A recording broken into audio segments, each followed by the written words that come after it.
Hi, dyslexic genius here, Brad Hurt. What I'm going to talk about is setting up a crane on an Edison home and the horn. I have this aftermarket crane, and they're very nice cranes, but the first thing you do is you have a bottom piece, this black piece here.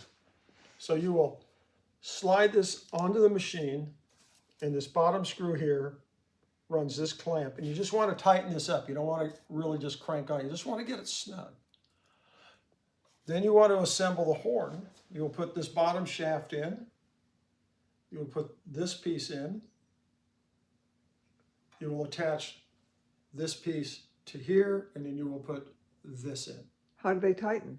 They tighten right here with these little things that stick up right here. Now you have to look at the horn and you have to say, how do I do all this? Well, you get some chain. I like to use thin chain. And you have to say, it looks right about the right angle. So the first thing you do is you put a cylinder on and you move the carriage over to where the cylinder starts, basically. And you want to leave about an inch or two between the crane and this shaft that goes down. You don't want it hitting like this. You mean between the crane and the horn? Between this shaft, between the horn and here, you don't want it over here. So if this is moved too far here, it'll hit. Then what you do, after you say, okay, I figured that out, really the easy way to do it is to set the carriage in the middle, look at the horn, and we draw a line straight through the middle of the horn, and we come up, and the end of this shaft should be dead center to the machine. And how you do that is you'll undo this one, and you'll just kind of turn it over a little. And then after you tighten that up, you have to have two people to do this. They come with this rubber flange, which looks like this. You'll cut this in half to shorten everything down.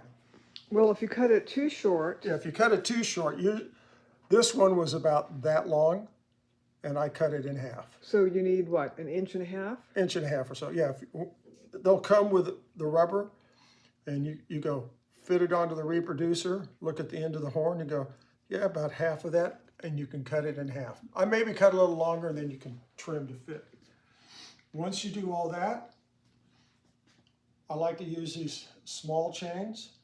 This chain has to be vertical, up and down, just like this. If the chain is moving this way, it's pulling on the horn and it's pulling into the reproducer and the carriage, which will slow the machine down. Once you do that, you put a record on and you play it 3 or 4 times, and you'll say, oh, it's slowing down at this end of the cylinder. That means you undo this bottom screw and you turn the crane in a little till you get it to float like that. And that's basically it. Then you adjust the chain. Some people like them, stick them way up like this, but usually they're about like that. Once you get that, you play the record 3 or 4 times, you play the cylinder 3 or 4 times, and you go. It plays through, doesn't skip, doesn't drag on your song.